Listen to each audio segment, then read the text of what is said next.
शादी के बाद भी पत्नी का बॉयफ्रेंड। एक लड़की की शादी उसकी बिना मर्जी के एक सीधे साधे लड़के से हो जाती है, जिस लड़के के घर में उसकी माँ के अलावा और कोई नहीं था। दहेज में लड़के को बहुत सारा सामान और पैसे भी मिले थे, लेकिन लड़की किसी और लड़के से बेहद प्यार करती थी। अब लड़की की शादी बिना मर्जी के तो हो ही गई थी और अब वह अपने ससुराल आ गई थी। तभी सुहाग रात के वक्त लड़का दूध लेकर कमरे में आता है और उस लड़की यानी अपनी पत्नी के पास बैठ जाता है। तभी उसकी पत्नी गुस्से से अपने पति से कहती है, क्या तुम मुझे अकेला छोड़ सकते हो?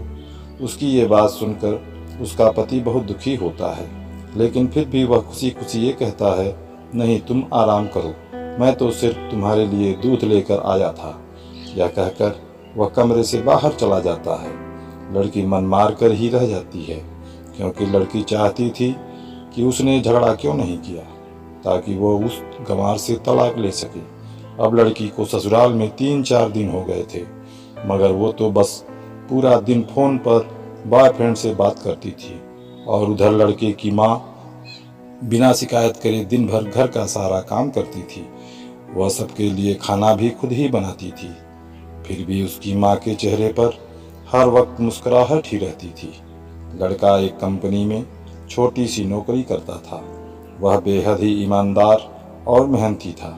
सुबह अपने काम पर जाता और शाम को थका हारा घर आता, मगर उसकी पत्नी उसे एक गिलास पानी भी नहीं पूछती थी। अब लड़के और लड़की की शादी को करीब 1 महीना हो गया था, मगर अब तक वह दोनों एक साथ कभी नहीं सोए थे। वैसे लड़का बहुत ही शांत स्वभाव का था, इसलिए वह अपनी पत्नी को कुछ भी नहीं कहता था। फिर भी वह अपनी पत्नी को खुद ही खाना डाल कर देता था, मगर उसकी पत्नी उसके साथ बैठकर खाना कभी भी नहीं खाती थी। वह अपना खाना अपने कमरे में अलग बैठकर खाती थी। लड़की को दहेज में एक स्कूटी भी मिली थी। लड़का जैसे ही अपने काम पर निकल जाता, उसके आधे घंटे के बाद ही लड़की भी अपनी स्कूटी लेकर अपने बॉयफ्रेंड से मिलने चली जाती थी और लड़के के आने से पहले ही वो अपने ससुराल वापस आ जाती थी। एक दिन लड़के की छुट्टी थी और वह घर पर ही था, तो लड़की ने अच्छे भले खाने को भी गंदा कह के अपनी सासू माँ को उल्टा सीधा कहकर खाने को बाहर फेंक देती है। ये सब देखकर लड़के को बहुत ही गुस्सा आता है और वह गुस्से गुस्से में अपनी पत्नी पर हाथ उठा देता है, मगर उसकी माँ फिर भी अपने बेटे को ही डांटती है। इधर लड़की को झगड़े का एक बहाना ही चाहिए था, जो कि उसे मिल गया था। तभी वो बिना बोले अपनी स्कूटी लेकर अपने बॉयफ्रेंड के पास चली जाती है और अपने बॉयफ्रेंड के पास जाकर कहती है कि अब एक पल भी मुझे उस घर में नहीं रहना। आज उस गंवार ने मुझ पर हाथ उठाकर अच्छा नहीं किया। तभी उसका बॉयफ्रेंड कहता है, अरे तुमसे तो मैं कब से कहता हूँ कि तुम भाग चलो मेरे साथ कहीं दूर, मगर तुम हो कि आजकल पे ही लगी रहती हो। तब लड़की कहती है कि शादी के दिन मैं तुम्हारे पास आई थी तो तुम ही ने तो वापस कर लौटा दिया था। मुझे बॉयफ्रेंड ने कहा, खाली हाथ हम दोनों कहाँ तक भागेंगे, तुम ही बोलो। मैंने तुमसे कहा था कि कुछ पैसे और गहने साथ ले लो, और तुम हो कि खाली हाथ ही मेरे साथ आ गई थी। आखिर तुम एक नई जगह पे जिंदगी की शुरुआत करने के लिए पैसे तो चाहिए ना। और हाँ, एक बात और, जब भी मैं तुम्हारे पास आता हूँ और तुम्हें छूना चाहता हूँ, तभी तुम्हारे नखरे हो जाते हैं और बस यही कहती रहती हो कि ये प्यार प्रेम शादी के बाद ही होगा। तभी लड़की गुस्सा होकर कहती है, हाँ शादी के बाद ही अच्छा होता है ये सब, और मैं तुम्हारी ही तो हूँ। मैं आज भी एक कुंवारी लड़की हूँ और शादी करके भी आज तक उस गंवार के साथ एक रात भी नहीं सोई, क्योंकि मैंने तुमसे ही प्यार किया है। और अब मैं चाहती हूँ कि तुम मुझसे शादी करके मेरी मांग में अपने हाथ से सिंदूर भर दो, फिर मैं पूरी ही तुम्हारी हो जाऊंगी और फिर तुम मुझे अपनी मर्जी से दिन रात प्यार कर सकते हो। तब उसका बॉयफ्रेंड कहता है, तो ठीक है, मैं तुमसे शादी कर लूँगा, मगर तुम कम से कम 5 लाख रुपयों का कल शाम तक इंतजाम कर लेना। मैं तुम्हें एक होटल का पता दे रहा हूँ, तुम उस होटल में रात को 10 बजे तक पहुंच जाना। लड़की कहती है, उस गंवार के पास कहाँ होगा पैसा, बल्कि मेरे पापा ने उसे दहेज में 3 लाख रुपए और मुझे कुछ सोने के गहने दिए थे।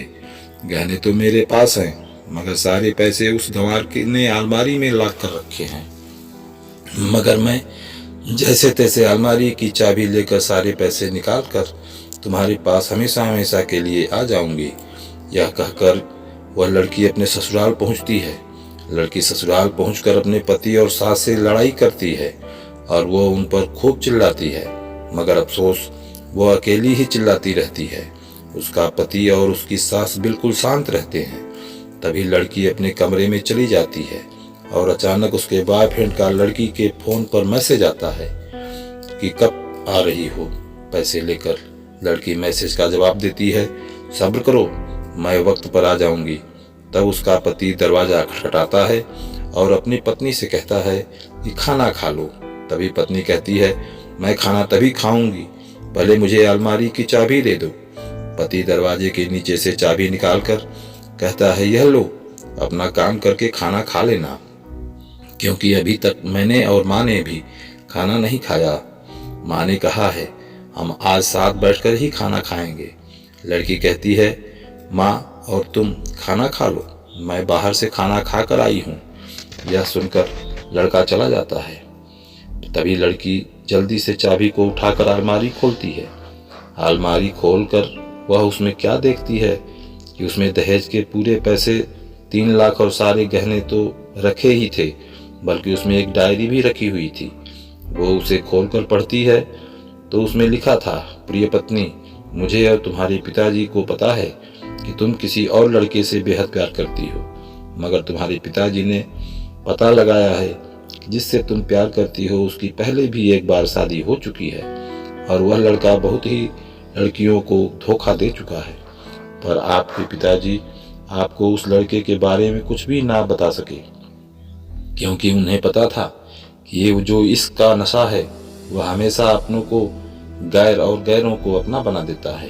इसलिए तुम्हारे पिताजी ने मेरे आगे हाथ जोड़कर ये कहा कि मेरी बेटी का हमेशा ख्याल रखना।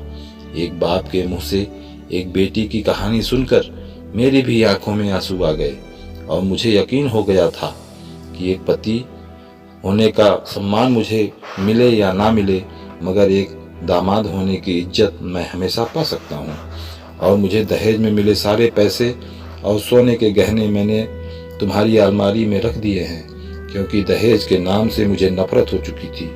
इस दहेज के ही कारण मैंने अपनी बहन और पिता को खोया था, और मेरे पिता के अंतिम शब्द भी यही थे कि बेटी के बाप से कभी 1 रुपया भी दहेज न लेना।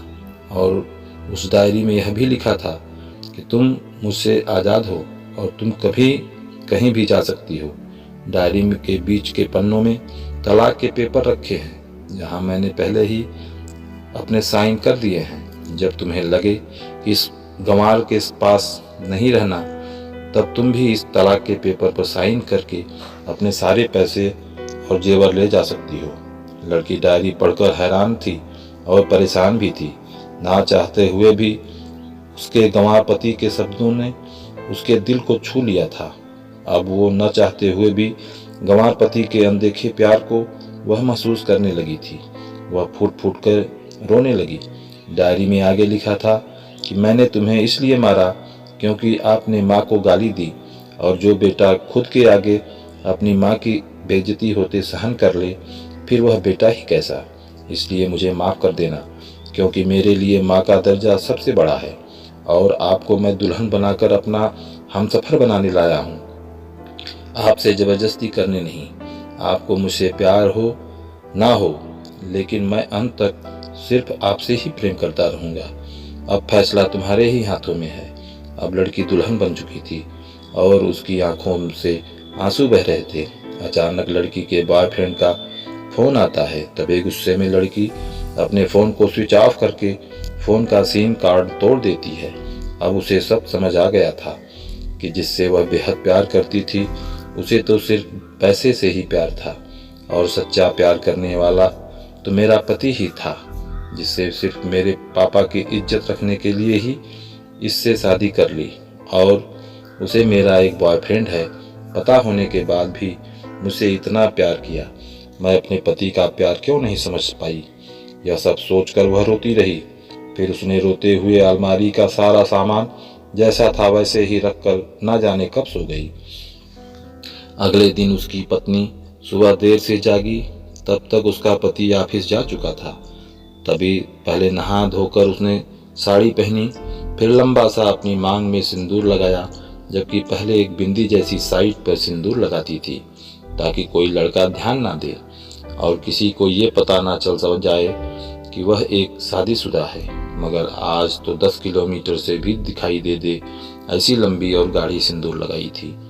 फिर उसने अपना मंगलसूत्र पहना और किचन में जाकर सासू माँ को जबरदस्ती कमरे में आराम करने देती है और खुद अकेली सबका खाना बनाती है। पहले सासू माँ को खाना खिलाती है और फिर अपने पति को फ़ोन करके उसके ऑफिस का पता पूछती है। उसका पति उसको ऑफिस का पता देते हुए सोचता है कि कहीं उसकी पत्नी ने तलाक देने का फैसला तो नहीं कर लिया। मगर उसे कहाँ पता था कि वो अब सुधर गई है और उसे ही अपना पति मान चुकी है। इतने में ही उसकी पत्नी स्कूटी लेकर उसके ऑफिस खाना लेकर पहुंच जाती है। पत्नी को देखकर पति हैरान हो जाता है। तभी वह अपनी पत्नी से पूछता है, सब ठीक है ना? माँ ने तुमसे कुछ कह तो नहीं दिया? उसका पति सवाल पर सवाल पूछे जा रहा था। तभी अचानक पत्नी सबके सामने अपने पति के सीने से लिपट जाती है और उससे कहती है कि सब ठीक है, मगर मुझे तुमसे कुछ कहना है। पति कहता है, हाँ कहो। तब पत्नी सबके सामने कहती है, आई लव यू मेरे प्यारे पति, I love you for ever. यह सुनकर ऑफिस के सभी लोग हैरान होकर खड़े हो जाते हैं और जोर जोर से तालियां बजाने लगते हैं। तब पत्नी अपने सामने अपने पति का हाथ पकड़कर कहती है कि अब 1 महीने तक मेरे पतिदेव ऑफिस में दिखाई नहीं देंगे। ऑफिस के सभी लोग पूछते हैं क्यों? तब लड़के की पत्नी कहती है, क्योंकि हम दोनों लंबी छुट्टी पर जा रहे हैं। पति पत्नी से कहता है, तुम्हें क्या हो गया? तभी पत्नी पति से कहती है, मुझे तुमसे प्यार हो गया। ये कहकर वह उसके सीने से दोबारा इस तरह लिपट जाती है जहाँ से वो अपने गंवार पति से कभी भी जुदा ना हो। तभी उसका पति भी बहुत खुश हो जाता है और फिर वो दोनों अपने घर चले जाते हैं और खुशी खुशी अपना जीवन बिताते हैं और हमेशा खुश रहते हैं। आशा करता हूँ कि यह कहानी आपको अच्छी लगी होगी। अगर अच्छी लगी है तो अपने दोस्तों में शेयर करें और कमेंट बॉक्स में जाकर के कमेंट करें।